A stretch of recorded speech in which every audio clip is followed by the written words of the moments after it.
मेरे अजीज दोस्तों, आज की यह रूह कंपा देने वाली दास्तान एक बुजुर्ग खातून अम्मी जान की है, जिन्हें रमजान के मुक़द्दस महीने में उन्हीं की बहुओं ने घर से निकाल दिया।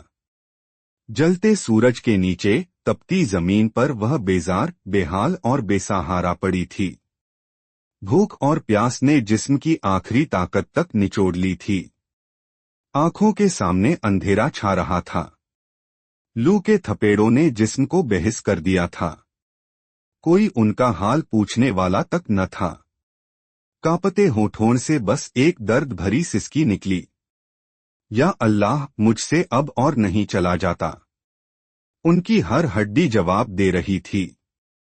आंखों से आंसू बह रहे थे, मगर पसीने से तर चेहरा और सूखे होंठ ये गवाही दे रहे थे कि उनके सब्र की इंतहा हो चुकी थी। इस दर्दनाक दास्तान को जानने के लिए आखिर तक हमारे साथ रहिएगा। गांव के बीचों बीच एक पुरानी मगर शानदार हवेली जैसी बड़ी कोठी थी। इसी घर में अम्मी जान अपने 6 बेटों के साथ रहती थी। उनका असल नाम हलीमा बीवी था, मगर पूरे गांव में लोग उन्हें अम्मी जान कहकर पुकारते थे, क्योंकि वह हर किसी के लिए एक माँ जैसी थीं। उनका दिल समुंदर की तरह विशाल था, हर किसी के लिए खुला हुआ। गांव के लोग उनकी बड़ी इज्जत करते थे। अगर किसी के घर झगड़ा होता तो वह अपने प्यार और अक्लमंदी से सुलह करा देती। कोई भूखा होता तो अपने हिस्से की रोटी दे देती। गांव की औरतें कहती, अम्मी जान का दिल दरिया जैसा है। उनके 6 बेटे थे, सादिक, अयान, नौमान, रेहान, फिरोज और असद। अम्मी जान ने अपनी पूरी जिंदगी अपने बेटों की परवरिश में लगा दी थी।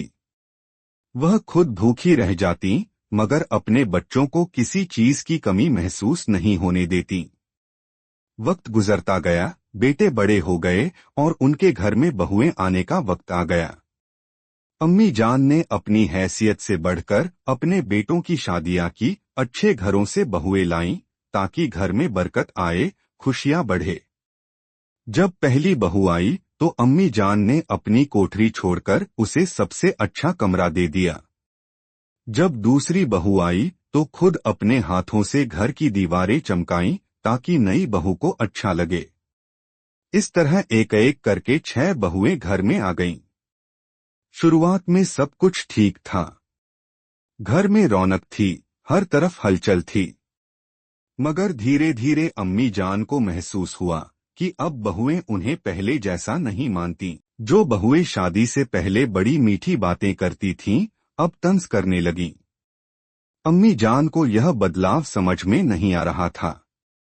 बेटे अब बहुओं की बातों के आगे झुकने लगे थे। फिर एक दिन अम्मी जान को तेज बुखार हो गया। कमजोरी के कारण वह उठ भी नहीं पा रही थीं। उन्होंने छोटी बहू से पानी मांगने की कोशिश की, लेकिन बहू ने ताना मारते हुए कहा, इतना काम करते करते मेरी कमर टूट गई है और आपको बस हुक्म चलाने की पड़ी है। तीसरी बहू ने तो हद ही कर दी। उसने कहा, अम्मी जान, अब आप आखिरी उम्र में आराम कीजिए, हमसे घर के कामों की उम्मीद मत रखिए। अम्मी जान को यह सुनकर बहुत दुख हुआ, क्योंकि जिन बेटों के लिए उन्होंने अपनी पूरी जिंदगी दी, अब उन्हीं के घर में उनके लिए कोई जगह नहीं बची थी। जब बेटों से कहा गया तो उन्होंने भी नजरअंदाज किया।